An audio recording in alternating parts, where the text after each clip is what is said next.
to A1R Psychic Radio here on Moonstruck TV with Amanda Hall Psychic all the way from the Gold Coast in Australia. Well, here in Australia, it's the first day of spring. I know for our Northern Hemisphere viewers, it'll be the first day of fall in the next 24 hours. So it's rather an exciting time, I think. It's time when things start to feel a little bit fresh and new, hopefully, and the weather's going to warm up a little bit. I'm a real summer person, so I can't wait for summer to come. And here on the Gold Coast, for those people that don't know what the Gold Coast is, that are around the world, it's probably our beach capital of Australia. It's where everybody comes to swim and play and have a good time and just really enjoy life. So I suppose I'm extremely fortunate to live in an amazing part of the world with the beach only 5 minutes away from me. And it is paradise. And I've travelled extensively around Australia, and this is a place I wanted to call home, and it's a beautiful part of the world to be in. So anyway, let's get on with the show. This week I've drawn the Simply Tarot card of the week, and it's the Hermit. Now, the Hermit is one of those cards that people screw their face up and say, oh, no, I didn't want that card. Now, it's not really a card to sort of turn around and say, I didn't want that card or I don't want that in my reading. The Hermit plays a very important role.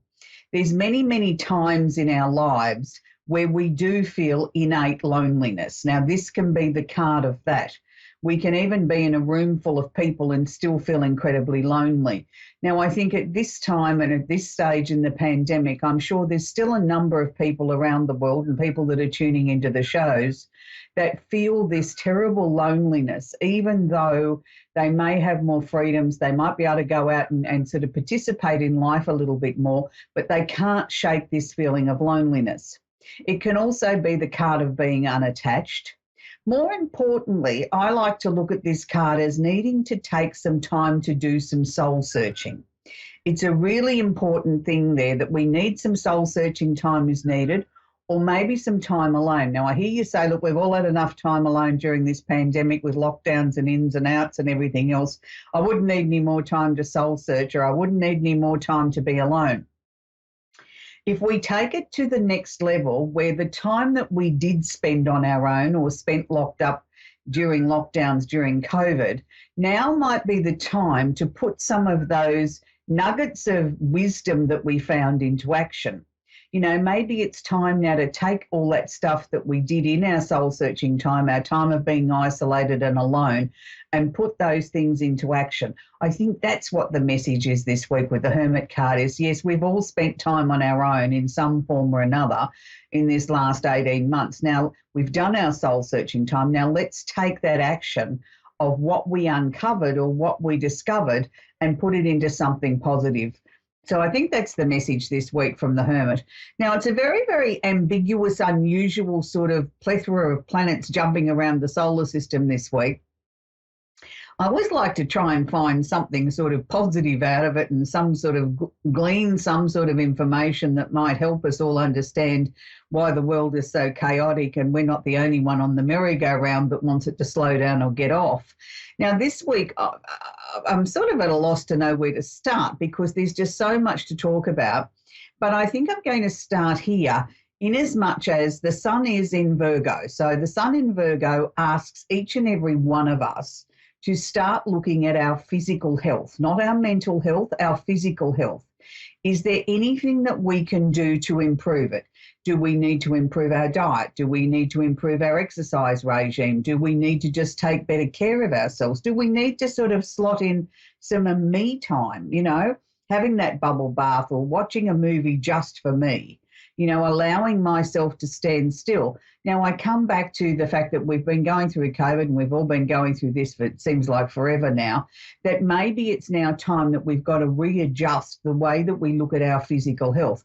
What have we learnt in this last 18 months about ourselves? You know, did we learn to reignite our passion in the kitchen and learn to cook again and start to look at what actually goes into our food and how we can make things more healthy and, you know, also save a few dollars along the way. So I think that's really what I think we should be aiming for, is to sort of really start to sort of look at taking better care of ourselves.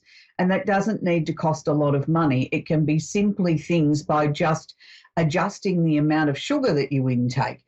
Try cutting that down. God forbid we cut down some caffeine. I know that's a hard one. I mean, many years ago, I was a real caffeine addict, and, the coffee pot was always on. And eventually I sort of weaned myself off as much caffeine onto water. And I must admit that was a hard one. It took me a long time to get to like the taste of water. But once I did start to find that my thinking became clearer and that I wasn't sort of so wired. It wasn't that I couldn't sleep on it. I think I was just always in such top speed mode that once I started to calm my body down a little bit by giving it a bit more of a balance and a little bit more water, I actually found things became easier in my life. It's just my little personal journey. So we also have Mars, the planet of action, sitting in Virgo, making what's known as a very nice aspect to Uranus in Taurus, which is known as a trine. Now, usually what that means in layman's terms is it's an easier aspect. It means things are going to start to flow. Quite often they're in a similar element. So this time Mars and Uranus are both in earth signs, even though they're different signs. So Mars is technically considered the planet of action. It's the one that makes us get up out of bed and sort of be motivated to do something with our day. But it can also be the planet that sort of symbolises war or distress in that sort of way, where people are sort of starting to pick on each other or trying to pick a fight, or nations trying to pick a fight with each other. Now, the fact that it's making a nice transition to Uranus, and Uranus is the planet of the unusual and the unexpected, is that even though we've seen great unrest around the world, maybe we're going to see a slightly better transition from what's been going on for the last 20 years. Maybe, we're putting the worst behind us now, and maybe that there could be, let's fingers crossed, that there could be some new resolutions that will come out of this and hopefully make it a more peaceful land for people to live in. Now, that's the hope. Of course, it's always the hope. If we swing it around the other way and look at Mars being the planet of action, and maybe it's about asking governments to start to stand up and be counted, and asking them to sort of really try and find some creative new solutions to the pandemic at large, instead of individually trying to fight it as a nation. Why don't we pool resources and try and combat this as a complete globe, as everybody sharing their information, their knowledge, what they found, what's worked for them might not necessarily work somewhere else. But if we can harness that amazing amount of energy that is in earth signs, and don't forget Mars is in Virgo, so it is asking us to look at our personal physical health. And with Uranus being in Taurus, it's asking us to look at not just finances, but the things that are important to us, the things that we value. So on the same flavour, we also have another trine happening there that we need to be sort of looking at, and it's happening with the Sun trine Uranus as well. So even though Mars and the Sun aren't actually holding hands, one's at the beginning part of Virgo, and the other part's further in. Mars is further into Virgo than the Sun is, but the Sun is still trining Uranus. So to me, the Sun is where we find our sunshine. It's where we find our inner drive. We find things that are going to improve things. So this is why I'm hoping that collectively as a globe, again, we can start to share some of the knowledge and things like that, and hopefully we might get some breakthroughs with some answers to this pandemic, or maybe some new treatments, or some new ways of approaching it, or even more importantly, new ways of finding that we can stop the spread of this terrible illness, that maybe we can start to reduce the deaths and the hospitalizations and things around the world, and more importantly, protect our children. It's very distressing to me to see more and more cases of young people contracting this virus. We still don't know enough about it. We don't know how it's going to affect them longer term. So everything that we can do, I think, is important. Now, to switch gears up a little bit, those that are looking for love, it's the perfect time of the year to be sort of getting out, strutting your stuff, doing something different with whatever you're allowed to do in your local area. But Venus is in Libra. Now, Venus is very much at home in Libra. It's in its own sign. It wants everything to be very pretty and sparkly and everybody to be happy, joy, and let's just enjoy life and sort of enjoy some of the finer things in life. And if you have that opportunity to get out and do things that you haven't been able to do for a time, maybe now's the time to sort of take yourself out and treat yourself to something nice, or off to a show or a sporting event or a concert if you're allowed, and, you know, just bring some joy back into your lives. I think that's really important. I think we need to be bringing some more joy into our lives. Now, we also have the planet of communication. Mercury is also in Libra, not holding hands with Venus, but just sitting there by himself. Now, when we see Mercury go into Libra, this is a very interesting place for Mercury to be, because Mercury is the communicator. Now, that means communication on all levels, whether it's good, bad, or indifferent. Now, when we put it in the sign of Libra, it's asking everybody to sort of really try and get to the truth, because the sign of Libra is about the balancing of the scales. It's finding the truth. It's bringing things into balance. So maybe, just maybe, we could have a little bit more truthful discussions, particularly with our politicians around the world. Heaven forbid that they might get up and tell us the truth once in a while, that we might all be able to sort of really understand, not so much we can't understand what they're saying, it's just if they left politics aside and got up and had a straight conversation and told us truthfully what was going on, I think they would find that the public and the people that vote for them would be more inclined to listen and give them the respect for the jobs that they're doing. So hopefully this means we're going to get a few breakthroughs in ways of communication, that maybe there might be some clearer communication, or they're not talking down to us anymore like we're a bunch of school children in a classroom, but treating us as their equal, which would be a nice change. So fingers crossed we're going to get some really major sort of talks out of the road, or start to find some areas that we might be able to start moving forward with some of the other major issues around the world, like climate change, which people seem to be sadly forgetting at the moment because everything's focusing around the pandemic. But I think it's time now that we started to look at, you know, that's a major crisis in itself, and it's not going away either. Now, interestingly enough, when I started to look at the astrology before the program, we have 5 out of the 10 planets and luminaries at the moment going retrograde or backwards. Now, what does that mean? When a planet goes seemingly going backwards, it means the planet itself has got to work doubly hard. It's not the time where things could be easy street. It's a time where we really have to work doubly hard at things. So to just have a quick little rundown of the planets that are retrograde, we've got Jupiter in Aquarius. So Jupiter's the planet of expansion and luck. So we all have to work doubly hard to bring in the good fortune at the moment. Neptune, the planet of illusion and delusion, is sitting in its own sign in Pisces. So we might find it a little bit difficult to try and get creative and making sure that we're not being deluded or anybody's deceiving us at the moment. Make sure we listen to our instincts. We've got Pluto in Capricorn. Pluto's been in Capricorn since 2008.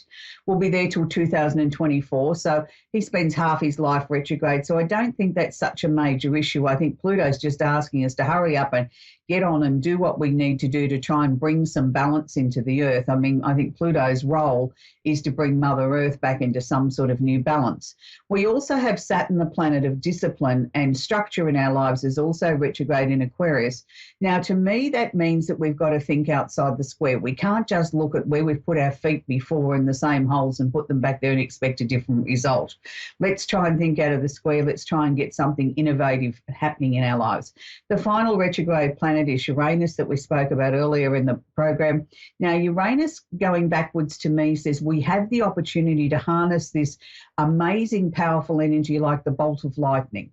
If we have the ability to have some light bulb moments, so we need to harness that if we possibly can. We're going to talk with Marta in Temple in Pennsylvania. Are you there, Marta? Yeah. Do you have a question I can work with, please, Marta? No. Is there a reason why you wanted a reading? You know, is there something troubling you, something I can answer for you? Yeah, I'm overwhelmed. That's why I can't specifically just point out one question. But No, with the that's okay. pandemic, my grandkids going to school, I'm overwhelmed.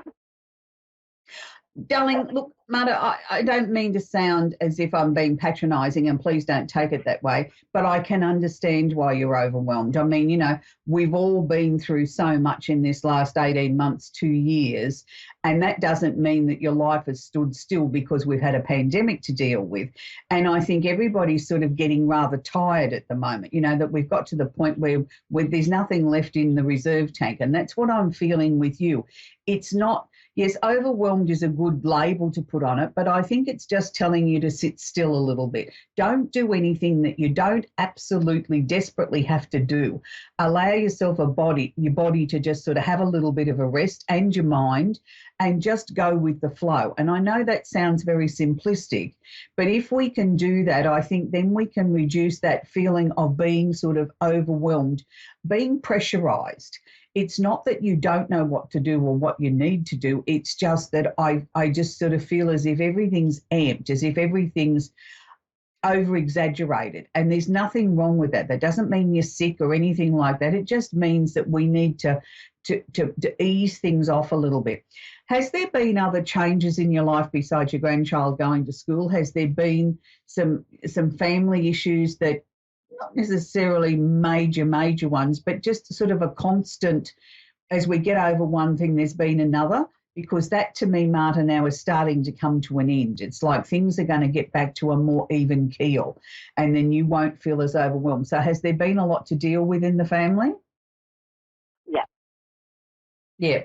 And it's not that it's all fallen back on your shoulders, but it's just sort of like we get through one, I'm going to say one crisis, and then there's been another one, and they've been all of varying degrees. And it's like, when is this all going to, just sort of stop? I just want to get off this merry-go-round. Look, I feel from this month, this new month coming up of September, I think you're going to start to feel, as each day goes by, you'll feel a little bit stronger, and you'll start to feel as if you're back in the driver's seat again as well, which is a good thing. But I'm also going to say to you, Marta, I don't know that you're particularly physically as well as you could be. It's not just an energy thing. I feel as if you've been pushing yourself too much. It's sort of like they're showing me you're sort of borderline that you could come down with something because you've given so much of yourself to everybody else that's needed you. You've ignored you. So can you sort of try and do something kind for yourself a little bit now? Yeah. I got the COVID shot.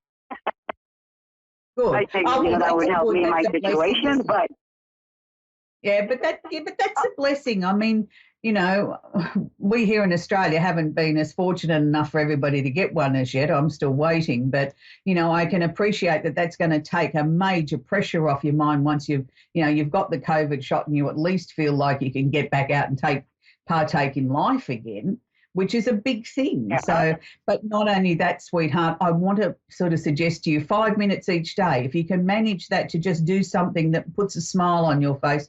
And even if that's sitting there doing nothing and just sitting there and being, that's okay. We need to recharge your batteries. That's really important, sweetie. Makes sense. Okay, lovely to talk to you. Have a lovely day, sweetie, or the rest of your day. You too. We're going to talk with Edith in Henrico in Virginia. Are you there, Edith? Yes, ma'am. Do you have a question I can work with, please, Edith? Hello? I said, do you have a question I can work with, sweetie? Yes. I guess my number one question is, my husband passed away in December, and I just need to know that he crossed over and he's okay. Sweetheart, look, I'm sorry that you lost your husband in December. I can guarantee you that I have never had someone come through to me yet from the other side that doesn't tell me that they're okay. So the first answer the first part of your question is yes, he's okay. Second part is that, you're still going through the very, very early stages of grief. And I mean, I know you might say to me, look, it's been 8 months, but 8 months in the scheme of your whole life is not even a drop in the bucket. And people fail to understand, just because you've lost your husband, you haven't lost who you are as a person.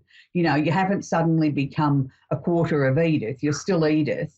And, you know, there's going to be sad days and there's going to be better days and there's going to be everything in between.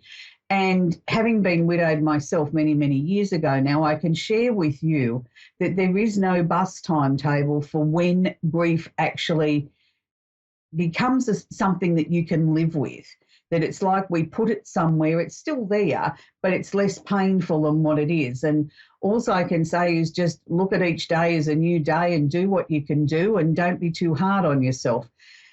Was it sudden when your husband passed away? Because that's what I'm feeling. It was like very, very unexpected, sudden, sort of like he's sharing with me, he had no idea it was coming, none whatsoever. No, he didn't. No, and well, besides the fact that this sounds a strange thing to say, but the best way I can describe it to you was it took the wind out of his sails. He just wasn't expecting it. And I think even after it happened, I think he was still disbelieving that had happened. And that's not uncommon when it's such a sudden, unexpected thing. But he sort of, I believe that we all go into a holding pattern when we first pass over, and it's from there that we move through the sequences of, you know, going through to the other side. Well, he sat in that holding pattern for probably 3 or 4 months because he was just in total state of, what in the hell am I doing here? How did I get here? I wasn't planning this, you know what I mean? And that's not saying he's earthbound. I don't mean it that way, but it was just such a shock to him. And, you know, then he could see, you know, how upset you were and everyone else was. And it was like he couldn't do anything. He felt so helpless. And I think that's the thing that we fail to understand here as the ones being left behind on earth, that when someone passes over, they've lost all of us. We've lost one person. They've lost all of us. So they have to adjust on a soul level to come to terms with not just the fact that they've passed over, but the fact that they've left all of us behind. They see us upset. They see us struggling with things, you know, not sure where to go and how to sort things out on a financial level and what to do with their clothes and what do you do with their favourite book and all these, which seem very simplistic things, but are big things. And they sort of sit there feeling as if, well, what was it all about? I can't even sort of send her, my darling Edith, a message and say I'm okay in a fashion that she's going to understand. So that's very frustrating for him too. So, but he has, I can happily say, gone through all the stages that he needed to go through, and he is with you every single day. He's got a beautiful smile on his face at the moment. Now, that makes me sort of feel that he knows what's coming up, and he's not strong enough yet, I think, to give me much more of a message other than he's got this beautiful smile on his face. So I'm going to take that whatever you've done, he's happy with. So if you've had to make a home when I'm selling it. Yeah, well, he's happy about that. Everything that you're doing since his passing, he's not unhappy with any decision you've made. So that's a big thing. Oh, thank heaven. So that, you know, you've got his blessing to go forward, to do what you need to do. The most important thing to him is he wants to see a smile back on your face. He wants to see you take the reins to life again. So, you know, when the time comes, if love comes calling, embrace it. Right. That's what I'm going to say, because that's what he wants for you. Like that. Yeah, he wants you to be happy. And it's really interesting because to me, he's sort of saying to me, he still doesn't understand how he went. It just doesn't register. It's like it's almost like he's ignoring it or denying it. I'm not saying he's not intelligent enough to understand it. I'm just saying he still wants to sort of say, well, how in the hell did that happen? Yeah, him and me both. Yeah, because to him it just wasn't meant to be, and it wasn't the time, and, you know, he's still shaking his head. Well, I don't know how that happened. So, but look, he's with you every single day. It doesn't matter where you move to or what you do in your life. He'll never leave your side.